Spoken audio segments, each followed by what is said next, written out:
Are you wanting to add chickens to your homestead, but you just don't know where to begin? Perhaps you have too much conflicting information, leaving you without confidence enough to place an order for some chicks? Today we will discuss what you need to consider planning your new chicken enterprise. Hello, my name is Georgia. I help beginner farmers and homesteaders to build a solid foundation with livestock, naturally and intuitively from the ground up. I'm going to run through a few basic things that you'll need to consider before starting out with chickens. I will go into more details in upcoming videos. The first thing to consider is, why do you want to have chickens? For what purpose? Are you looking to have a personal supply of eggs for your family, or maybe to sell eggs to other people? Or are you looking to just grow meat birds? You can raise a modern meat bird in quite a hurry. The common fast growth variety in my area is the White Rock Cornish Cross, raised for about 8 to 10 weeks. You can raise them for a shorter or longer period, depending on whether you want a larger or smaller bird. I prefer to raise mine to 9 weeks. Much more than that, I have noticed, more often than not, problems will develop. Their legs give out, and they are crippled by the weight of themselves, and they suffer flip-over disease and heart attacks. As they get older, they also tend to put on more fat. So likely for birds 10 weeks and older, you'll end up with lesser amount of fattier meat. After my meat birds have been butchered, they generally dress out around 6 to 10 pounds. With meat birds, you can generally choose non-sex hatched, which means you get whatever comes out of the eggs. Or you can choose all cockerels, which are males, or all pullets, which are female.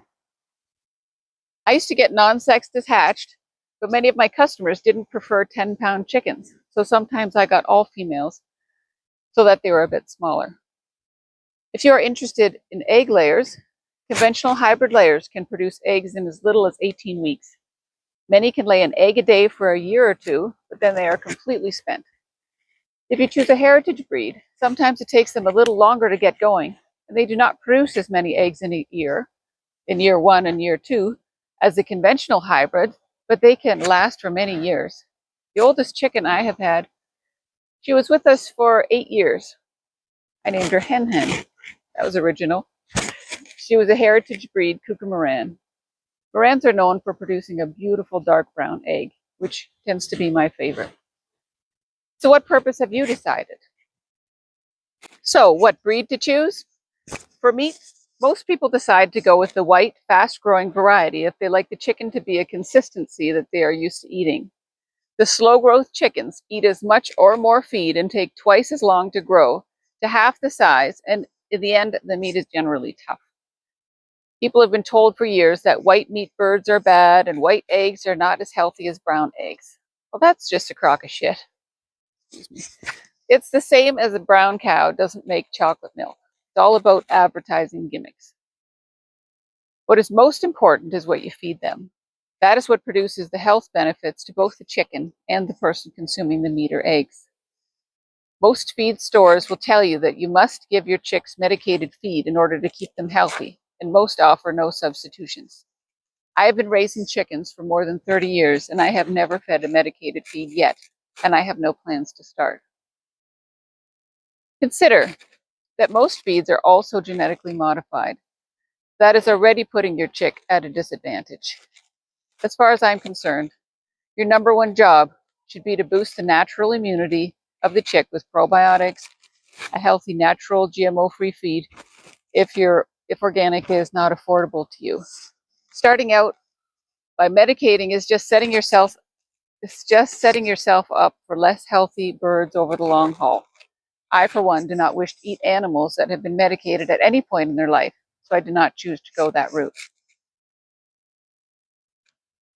As for the health benefits, it's more about what you feed the chicken than which breed.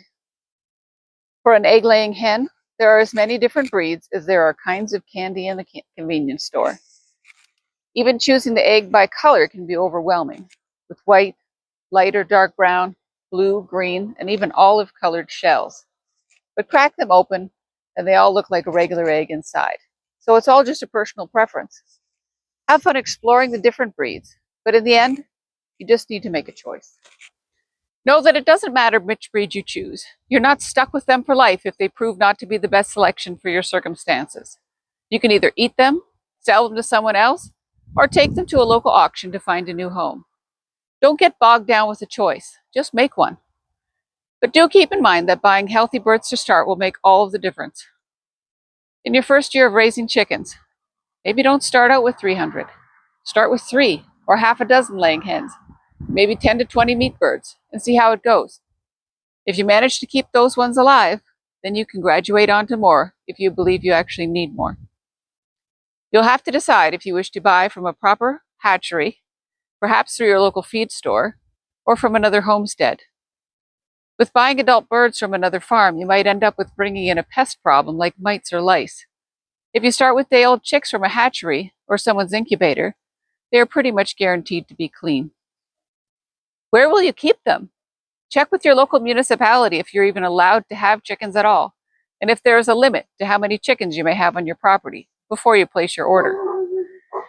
In my local area, the limit is 99 laying hens and 300 meat birds. If you are on town, sometimes they'll allow a few hens, but no roosters. I even don't like being woken up at the crack of dawn by a rooster crowing.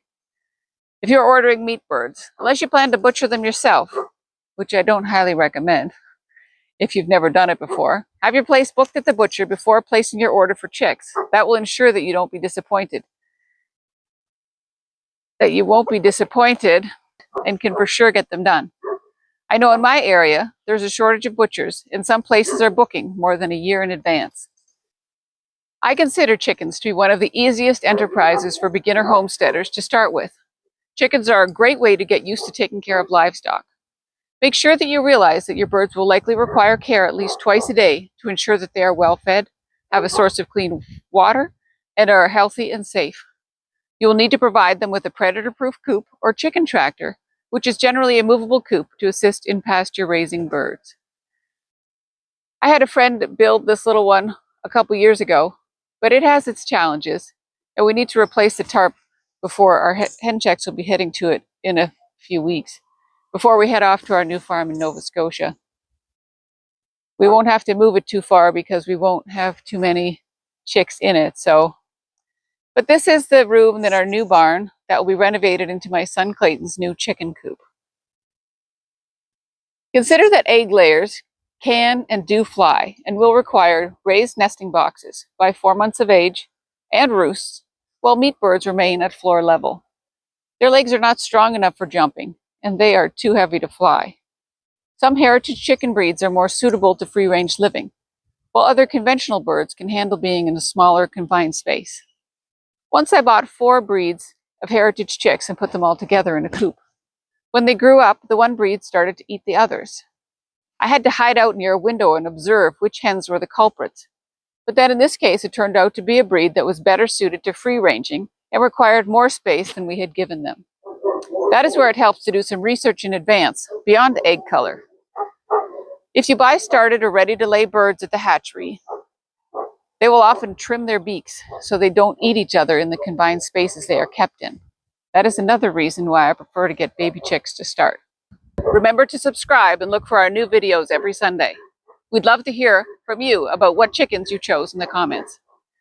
If you would like to get your own copy of my new book, the link is in the description. Thank you kindly for watching. And that is my Basque Shepherd rounding up the chickens.